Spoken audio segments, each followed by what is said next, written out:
जब ये ईरान और अमेरिका और इजराइली आपस में जंग कर रहे थे तो हमारे देश में इलेक्शन के प्रचार हो रहे थे, हमें खबर ही नहीं था। सिर्फ मीडिया में सिर्फ एक ही खबर चल रही थी कि बंगाल जीत रहे हैं, आसाम जीत रहे हैं, केरला जीत रहे हैं, यही सब न्यूज़ खबर में चलती रही। बीच में थोड़ी पहला लॉकडाउन लगा था तो यही लोग हैं जो कह रहे थे कि सेलिब्रेट करो, हफ्ते भर की छुट्टी मिल गई है, साल भर तो काम करते रहे, अब चलो छुट्टी मिल गई इसी बहाने से कि कोरोना काल आ गया है तो एक हफ्ते की छुट्टी मिल गई तो आराम करो।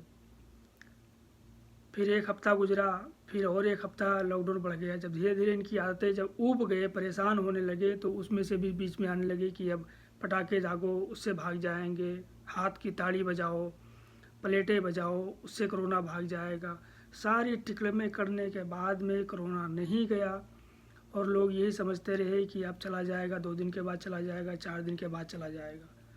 लास्ट में देश को ये बताना पड़ा कि बहुत बुरी स्थिति आ गई है और आर्थिक व्यवस्था बहुत ख़राब हो गया है, तो अब लॉकडाउन मुकम्मल लग गया 40 दिन के लिए। कोरोना काल था, उसमें महामारी थी, बीमारी थी, ये भी है कि जंग चालू है, मदिसा हो रहा है, हो सकता है सुलहनामा लग जाएगा, मगर वो सब भूल के सिर्फ इलेक्शन में लगे थे। वो लोग सोचते थे कि ये 2 दिन 4 दिन का, 5 दिन का, हफ्ते 15 दिन का ये खेल है, फिर उसके बाद में सब नॉर्मल हो जाएगा।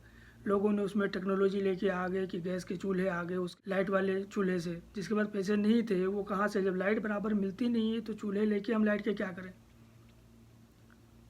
12 घंटा में 6 घंटे लाइट मिलती है, वो भी टाइम आती है 1 घंटा, फिर 15 मिनट, फिर 20 मिनट, कभी 1 घंटा रहती है, तो हम उसमें खाना बनाएं कि इंतज़ार करें बैठ के। ये लॉकडाउन वाला हाल हो गया। शुरू में सब लोग खूब सेलिब्रेट किए, खूब मज़े किए, खूब खुशियाँ मनाए कि जो छुट्टी मिल गई।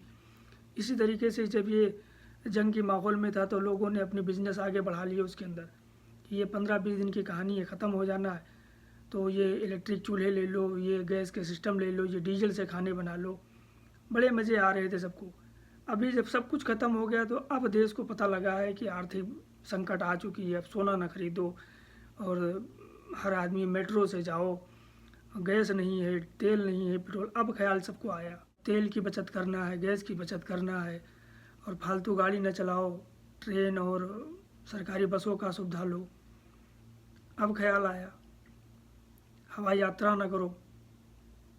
जो मंत्री हैं, जो बड़े बड़े पैसे वाले हैं, वो तो उनको कोई फ़र्क ही नहीं पड़ता है, सिर्फ मिडिल क्लास ही बलि का बकरा बनता रहे। अमीरों को तो कुछ टेंशन ही नहीं है, उनको तो मिलता रहेगा, क्या मुश्किल है। किसी अमीर को देखा कि इतने 1.5-2 महीने से गैस नहीं है, कोई अमीर आदमी गैस का लाइन लगाया और नहीं लगाया, कभी डीजल पेट्रोल का लाइन लगाया नहीं लगाया, सिर्फ गरीब आदमी ही दिखाई देगा।